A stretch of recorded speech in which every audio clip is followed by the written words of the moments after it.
Here are 5 simple hacks to follow if you want to get out of debt and win with money. Number 1, create a budget and stick to it.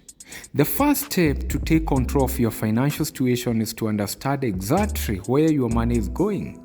Create a detailed zero-based budget including all your income and expenses and stick to it.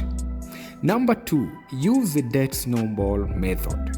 This strategy involves paying off debts from the smallest to the largest. As you pay off each debt, the money that was used for the previous debt is then rolled into the next debt payment. Number 3, establish an emergency fund. Saving money for unexpected expenses is crucial when you are trying to pay down debt.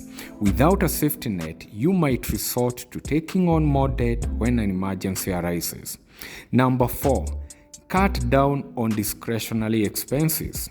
Try to minimize expenses that are not necessarily for your daily living, such as entertainment, dining out, and luxury purchases. Use the money you save to pay off your debts faster. Number 5, increase your income.